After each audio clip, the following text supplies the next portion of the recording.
Huli, nais ko rin banggitin na inanyayahan ako ng majority at tulad ni Senator Marcoleta, bigla akong sinabihan na kung last week ako yung chairman ng Foreign Relations, this week iba na yata ang utos. Kapag hindi ako maging majority, hindi pwedeng maging chairman ng Foreign Relations. Press con ho nitong si Senator Amy Marcos ang pag-uusapan natin dito sa video na to. Kaugnay ho doon sa isinampang kaso laban dito kay Boying Remulla dyan sa Ombudsman. At ambush interview ho nitong si Senator Alan Peter Cayetano. Pasadahan din ho natin yan. Pero bago ang lahat ng yan mga kababayan, kung bago lang ho kayo sa PH Update, isang like at isang subscribe. Masaya na ho tayo dyan at sa mga gusto sumali sa ating community, yung join button nandyan lang ho sa baba. Ang pinaka-kinatatakutan ng ating mga kababayan na maupo bilang ombudsman itong si Boying Remulla parang talagang tinatrabaho ng administrasyon ni Marcos Jr. Unahin ho muna natin itong kay Senator Alan Peter Cayetano. Ano ho ba mga punto de vista niya dito sa video na to? Umpisa na ho natin yan. Okay? Sino nag-bring up niya nung Thursday dito? Sino nag-bring up niya? Ikaw ata nag-interview ng Jelly, di ba? Sino nag-bring up na mag-ingat na baka kasi 15 sila siyam kami?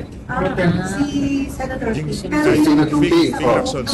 Sino din ang bumara sa nung Sunday na may niluluto? Sino din? Si Senator Ting din, di ba? Kasi may lumabas na balita. Ilan ang website, ilan ang Facebook pages sa Pilipinas? 100 milyon. May isang website na nagsabing si Cayetano na SP, maniniwala silang lahat. Hindi dapat tayo takot sa sarili nating anino. Siya nag-bring up na Mayku.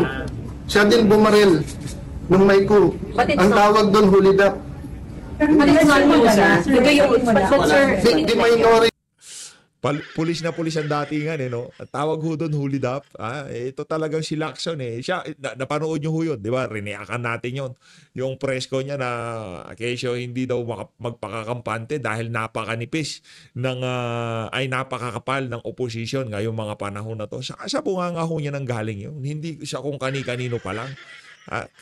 Keeping Lacson ho nang galing na posibleng magkaroon ng leadership change sa Senado, di ba? Noong pinick up ng mga media, sabay bawi ho siya. Ngayon, pinagdiskitahan itong si Senator Alan Peter Cayetano. Tama naman talaga, manipis siya, masyadong makapal lang marami yung opposition ay ang minority sa Senado. Kaya marami din hong pumikap. Tayo naman, pinikap natin yon, hindi siya kung ano pa mang kadahilanan, hindi siya pang fake news. Yun ang ating gustong mangyari bilang PH Update, bilang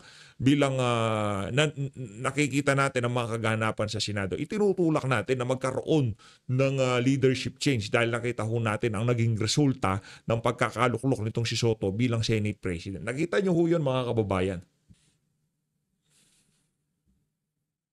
The majority always wants to be the majority. The majority never wants to be the minority. Pero nung sinasabi nilong Thursday na may balak kami, nagme-meeting kami about our agenda. Yung categorically deny, sir, na may niluluto po kayo. The minority always wants to be the majority. So sir, naliligaw pa rin kayo ng ilang members ng Not actively. May timing yan Di ba yung kakaupo nila siyempre solid pa sila. Hindi pa namin napag-usapan sa minority na kung meron man pagpapalit sino, pumayag sila na ako'y minority leader. Wala pang nag-uusap as a group kung sinong Senate President. Ngayon, kung may discontent sa 15, problema nila yon, hindi namin problema yon. So sila nag-bring up, tapos sila din babarel. Sila din magsasabing may plot. Sila na nga nagpla-plot. Election pa lang, sinasabi ng papalitan nila si Senator Escudero. So, we are minding our own business. With all due respect, Mr. Majority, mind your own business also. Hindi huwag yung pakialaman yung minority. Pakialaman nyo yung sarili yung mga problema. So walang... Yan. Hoy, Soto mind your own business daw. Sabi nitong si majority leader, si Mig Zubiri, mind your own business. Ang dami niyong problema dyan sa majority, di ba? Hindi niyo alam kung hanggang kailan kayo uupo dyan sa mga pwesto niyo na yan. Kasi isang hatching lang yan. Kausapin lang nitong si Senator Alan yung kanyang kapatid, diba? Sis, diba? Abatol. Aba, para sa bayan o para kanino ka ba, di ba? Ganun lang naman ho yun. Active na nilulutong kulita. Maybe get that categorical answer, sir. There is always a possibility. So pag lumapit sa amin ngayon, siyam kami. So, pag lumapit sa amin 4 at sinabing majority namin, tatanggihan namin. Tatanggihan namin. Pero ako, ni isang senador na majority, wala akong kinausap. Ate ko parati kong kausap. Pero pinag-uusapan namin bills, paddle, etc. Di ba? Tinanong niya, may possibility ba? Kung may possibility, ikaw ba? Hindi pa naman nag-uusap-usap eh. Diba? At bakit ko siya i-compromise? Diba? So sabihin nyo, bukod sa ate ko, sa 14, sinong kinausap ko sa kanila? Tanungin nyo. So, Senator, paano nyo, ibang topic lang, paano nyo tutulungan o susuportahan or whatever kung ano man na action ninyo dun sa dalawang kasama sa minority bloc na being implicated sa Everyone has all the opportunity to defend themselves. Inisa-isa nila sa amin kung paano hindi tumutugma yung sinasabing resibo. May ghost projects, may ghost din na resibo. Halimbawa, kay Senator Jinggoy, naka-Amerikana siya nung birthday niya. Sabi nung witness, yun yung birthday niya. Kay Senator Joel, hindi pala screenshot yun, ha? Ang screenshot, cellphone mo, kinunan mo ng picture, di ba? Sinave mo yung screen, kaya screenshot. Ito pala ay picture ng cellphone ng ibang tao. At hindi naman member ng CA si Joel nun. At confirmed na si Secretary, hindi tumutugma eh. So each one of them will have their opportunity, di ba? Ang tanong, sa daming binanggit, from the DPWH to congressmen, bakit nakafocus tayo dito sa Senado? Kung meron tayong problema dito sa Senado, file kayo sa Ethics Committee. Di ba? Katulad nun, ba't hindi nasabihin kung yung sa CCTV kanino pumunta? O ngayon, suspect nyo tuloy lahat. O ngayon, kung CCTV ang pag-uusapan natin, pwede palang magplanta na dito. Papuntahin natin isang contractor sa isang media, tapos sabihin natin yung media na yan ay ganito. Papuntahin mo sa isang senador. Hindi kami komportable na walang rules. Kayo ba pwede nyo tignan ng CCTV basta-basta? O kailangan mag-request muna kayo? So may nakita kayo na parang alanganin, let's say tingin nyo may dalang bomba, punta kayo sa Sergeant at Arms, sir, puntahan nyo yun. O kaya kung nakalabas na, sir, tignan nyo yung CCTV. No, kaso itong si Lacson, pagkaupo nila na pagkaupo bilang bilang pro tempore at Senate President, bigla silang check ng CCTV. Anak na to, kaya na nga ho ba sinasabi natin? Kaya ang problema dito, isa-isahin natin, Marcos Jr., Martin Romualdez, Soto, yung mga nasa baba dyan, yung mga congressman, si Saldico, si Telatere doon, mga pipitsuging yan. Tapos yung pinakababaho, yan ho yung mga kontraktor. Kaya ang bottom line ho dito mga kababayan, kailangan ho talagang panagutin itong mga itong mga nasa taas na to. 'Di ba pagkaupo biglang pihit eh. 'Di ba biglang palit ng chairperson ng Blue Ribbon Committee. Gayong yung Blue Ribbon Committee pa lang ang nakapaglabas ng resulta dito sa napakalaking iskandalo na to na bumabalot ngayon sa ating bansa. Itong flood control. Actually hindi na eh. Hindi na flood control issue ngayon eh. Corruption in general na, di ba? Corruption in general na ho. Lahat na. Hindi na lang ho dito sa flood control. Pati na yung mga kabalbalan ng mga congressman ngayong mga panahon na nauungkat na rin ho mga kababayan. Kaya naman, para dito kay Senate President Alan Peter Cayetano, Sen Alan, alam mo ako talaga dito sa PH Update. Ako ngayong mga panahon na to, ikaw ang gusto kong maging Senate President. Kasi maprinsipyo ka, nasa katuwiran ka, at hindi mo pinapahipo ang iyong batok at lalamunan sa kung sino-sino pa man, di ba? Hindi yung tipong Martin Romualdez, kinausap ka, gawin ka Senate President. Yung tipong hindi ka basta-basta, sige, sasaksakin ko tong si Chis Escudero para makuha ko pesto, di ba? Grabe ho tong si Senator Alan Peter Cayetano, palakpakan ho natin ng isang beses pa. Di ba, bumili ho tayo doon. In-offer sa kanya ang Senate presidency, pero hindi ho niya tinanggap dahil nga merong prinsipyo, delikadesa. Di ba? Oh, yung nung inoffer dito kay dito kay Soto, ayaw siya maging Senate President kasi siya attack dog siya ni Martin Romualdez alam na ni Marcos Jr. ang mangyayari. Sa bagay, dalawang pinsan na yan. Ika nga, nag-uusap yan kung anong gusto nilang mangyari sa Senado. Ito, rekta ho tayo kay Senator Amy Marcos. Anyway, siya na kung ano man ang maging plano ng minority, nakasuporta ho ang sambayan ng Pilipino sa inyo. Dahil ngayong mga panahon na to, ang katuwiran nasa minority at wala sa majority.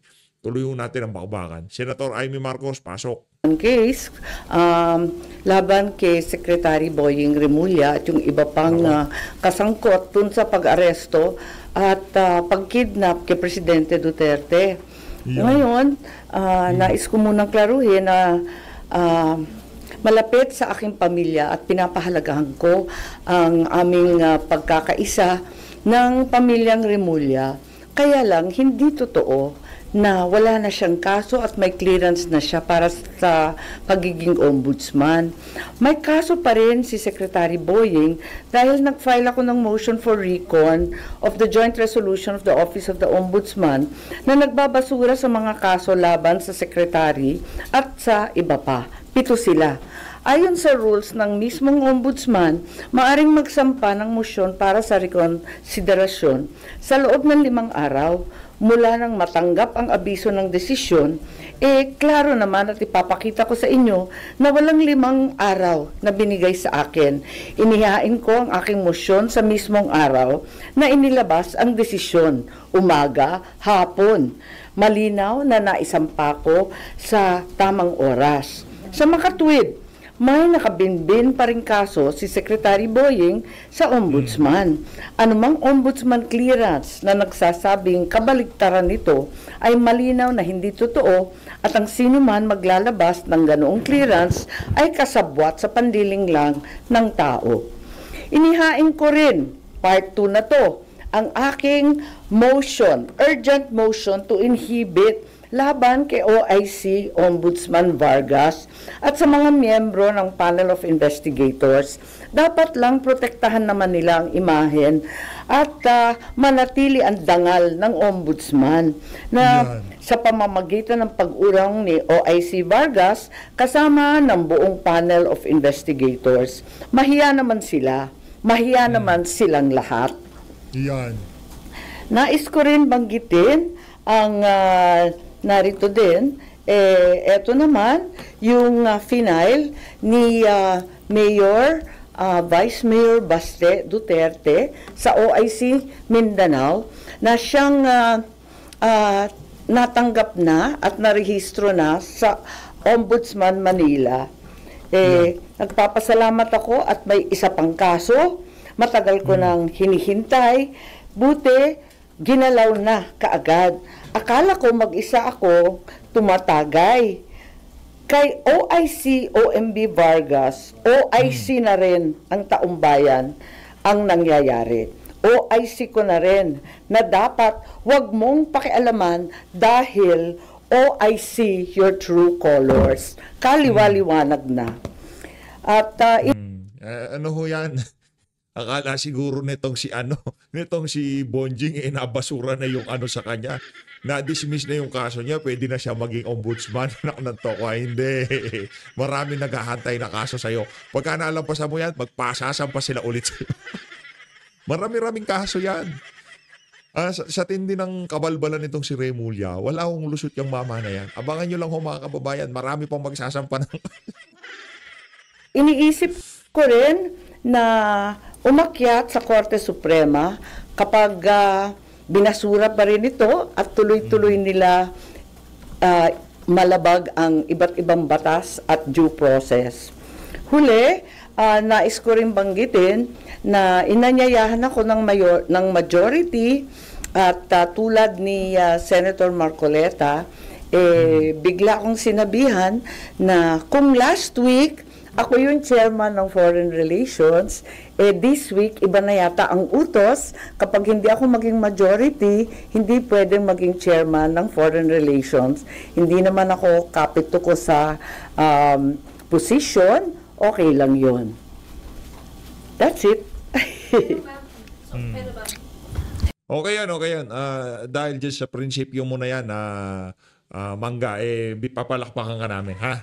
Basta manatili ka lang kung nasaan yan si Senator Bato de la Rosa, Senator Rodante Marcoleta, at Senator Christopher Bongo. Huwag ka lalayo, ha? Doon ka lang sa nakikita namin. Okay, wag mong pairalin yung pagiging manggagamit mo ngayong mga panahon na to. Naku, maraming magagalit sa iyo, Senator Amy Marcos. Ano mo lang, kalmahan mo lang. Next time mo na gamitin yung pagiging manggagamit. Hello. So, you're gonna lose your Foreign Relations Committee. Oo, Tama yeah. po. Oo. So, Ganyan talaga eh. What committees po yung stay with you po? Parang wala. Ah, So far, wala eh. Wala pang binibigay sa amin. Okay lang. zero committee po kayo, ma'am? Wala. Wala. Zero as in na wala na po kayong chini-chair now na committee? Wala. Ang dami, 5 nga eh. Naglabis-labis nga yung trabaho ko last session. Tapos nangangampanya pa ako. Hirap na hirap nga ako noon eh. Yung foreign relations, kung maalala niyo, yung social welfare and development. Pagkatapos akin din yung co-ops, akin din yung housing, akin din yung electoral reform na medyo mahirap at technical. So 5 yon. Tapos vice chair pa ako ng finance. 5 plus 1/2, parang ganun. Pero may nais pa rin sa inyo, Blue Ribbon at saka Foreign Relations. Sorry? Yung labor lang at saka yung Foreign Relations. Tapos, ang nitong session na to, ang sinabi sa akin, Foreign Relations, Labor at Co-op. Ngayon, ang sabi sa akin, wala na yung Co-op, wala na rin yung Labor, at ang sabi sa akin, baka yung overseas migrant workers, baka yung foreign relations, pero sumali muna ako sa majority. Okay lang. Ganyan talaga ang buhay. Sanay ako sa minority. Sanay ako sa opposition. You're not open to join the majority. Parang nakakaya naman, babae kang tao.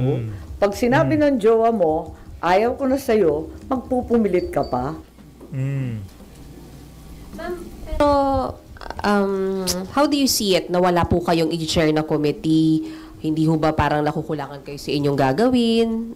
Ngayon, at least under this Congress? Okay na rin yun. Mag-e-eksena lang tayo ng kung ano-ano dyan sa plenaryo.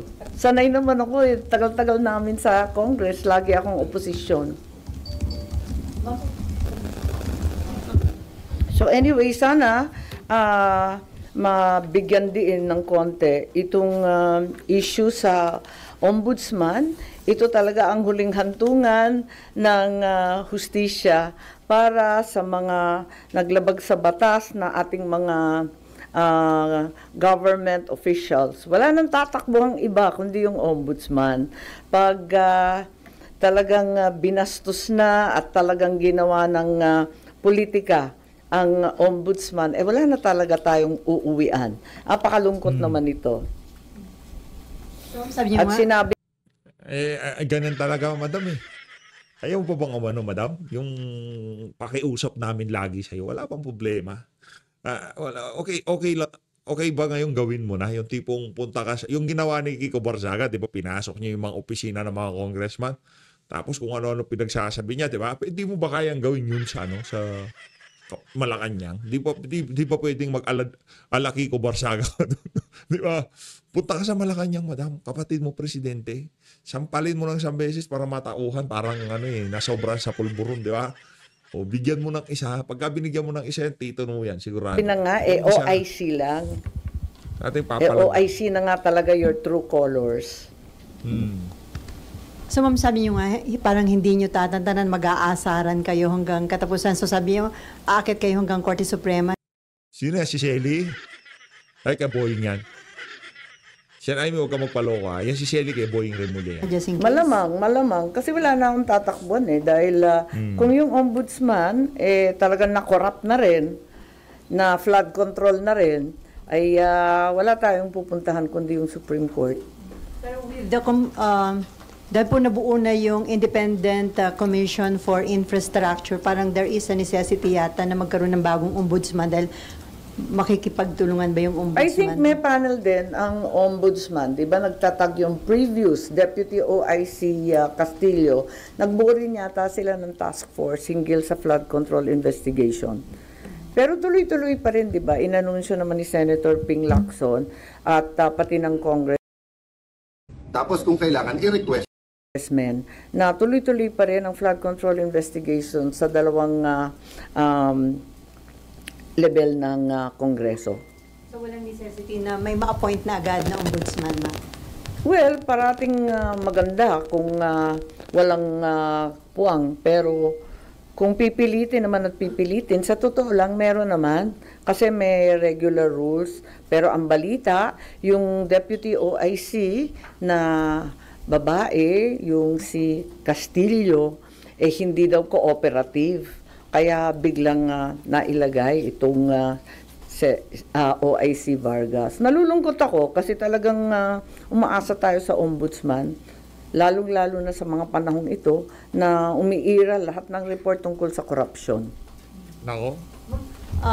Do you think good choice yung i-appoint ni Presidente na chairman ng ICI, si dating Justice Reyes? Siyempre, umaasa tayo ng todo na kahit papano may lalabas. Naniniwala ka ba? Ang lapsa ng sagot ko, no? Sorry. Walang kabuhay-buhay. The President said that the Speaker will not be spared from the investigation of the ICI. Naniniwala ka ba dyan? Kwento mo sa pag Kahit pinsan ko, kahit kapatid ko, abangan na lang natin, hindi ko sure. Kayo naniniwala kayo? Yung tipong yung mga media, no? Yung tipong ang tagal na nila dyan sa Senado, ang tagal na nila dyan nagtatanungan na kung ano-ano pinagbabato nila, di ba? Kayo ba yung mga tanong nyo, kung kaya ibalik natin sa inyo yan, yung tipong naniniwala ba kayo na hindi ika nga ma-absuelto si Marcos Jr. sa lahat ng kaganapan na to? Naniniwala ho ba kayo dyan? Diba? Simple lang naman. Ako, siya nga pumili ng mga independent independent commission, yung mga miyembro, mga mag-iimbestiga. Ang bihira. Inapoint kayo ni Marcos Jr. tapos babanatan niyo siya. Ano kayo, mga siraulo? Ma'am, sorry, related lang po. Ma'am, you reposted a post from the election period. Yung pong sinabi nyo, hindi ito gobyernong Marcos, kundi gobyernong Romualdez at Araneta. May we know why you reposted the video yesterday? Wala, pinapaalala ko lamang na matagal ko nang sinasabi to. Maraming nalilito kung bakit ako ay tumututol sa napakaraming linalabas na polisiya ng aking kapatid. Tulad ng sinasabi ko, mahal ko ang aking kapatid. Hindi magmamaliw yan kailanman. Kaya lang, hindi ito ang turo ng aking ama. Kung buhay yung tatay ko, kaya ako pumunta sa puntod, sa libingan, talagang masasabon kami ng bonggang-bongga.